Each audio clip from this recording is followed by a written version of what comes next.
issues in Whitney Ave, and that has engineering issues, but it also has enforcement issues.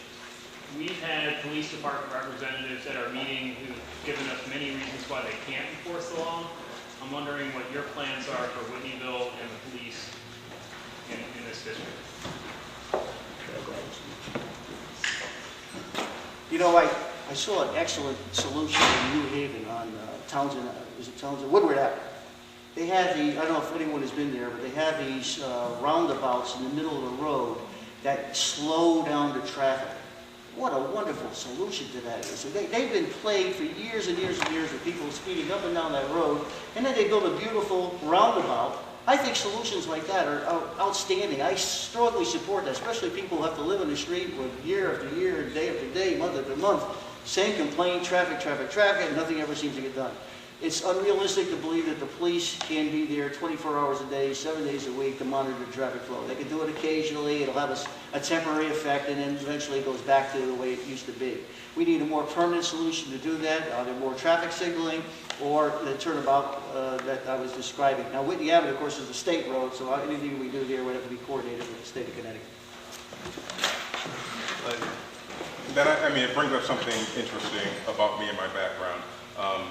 Alderman Al Palillo from the 17th District in New Haven is a good friend of mine, and he's someone who I spoke to on almost a daily basis while he was working to get those roundabouts installed. That type of transfer of information is going to be very valuable to the town of Hamden in terms of implementing solutions. For this specific area, here's what I think. I think we get on-street parking back the way it was when I was growing up. On-street parking slows traffic. We get a lane to turn to Putnam Avenue so we don't queue all the way back to the New Haven line if you're coming north on Whitney Avenue. But the toolbox for traffic calming is large and well-defined. The thing that I would do immediately is look to do on-street parking. We've had preliminary conversations with state DOT regarding on-street parking. Not necessarily in this location, but in others. And DOT changes commissioners about once a year. So it's kind of hard to make sure that, that's still going to be the way they want to go. But essentially, as long as we do parallel, not angled or anything tricky with the angling of parking, as long as you do parallel on-street parking, they're not going to fight us on on-street parking. I think it'll do a great job, just like traffic has slowed in Spring Glen in that area, whether it's on-street parking. And pedestrians feel safer, and bicyclists feel safer, and it brings it back to a neighborhood scale instead of the 50-mile-an-hour thoroughfare. I have a question on traffic. I live in this neighborhood for 40 years. You live on Putnam Avenue, sir? I grew up on Putnam Avenue, yes, sir. So you want to do something about traffic. I just gave that man some papers and say, President of the United States is curbing emissions. Governor Rowland is curbing emissions. 47 buses a week on this road. 15 trailer trucks a day. 125 cars with smaller trucks of all sizes. 2,500 cars a day on this road. They don't obey the speed limit, which is 30. You can't cross the street to get to the library. And you know this neighborhood, sir. They raised that bridge for no reason at all, so they made this as a post road. Gentlemen, please clean up this neighborhood for me. We already had an accident here last week. 2 people went to the hospital. Going to be a school bus one of these days or a senior citizen. I ask you, please clean up this neighborhood. And talking about the Board of Education a while ago, please put $2,500 away so we can clean up this dump. Thank you.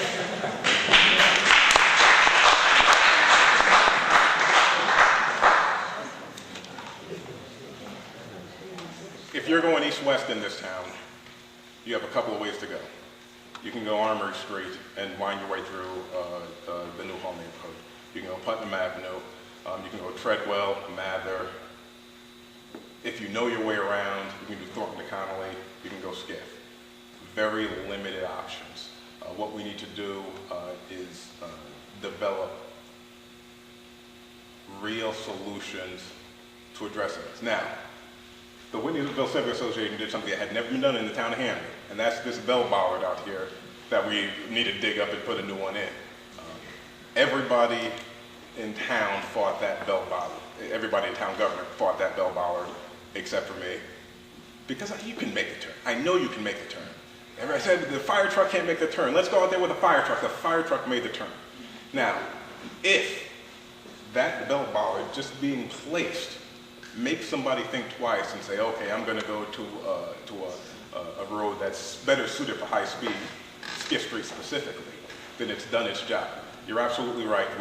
It's a speedway here, and my mother and my son walk from the school back home, and it can be a challenge, and they're not even crossing Putnam Avenue.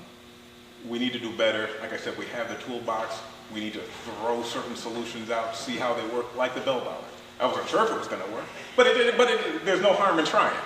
And that's what's great about this neighborhood. Hey, let's give it a shot, and then people rallied behind it, and we did. And in some level, it's worked. It hasn't done the whole deal, but implementation of things like that, they do. Thank you, sir.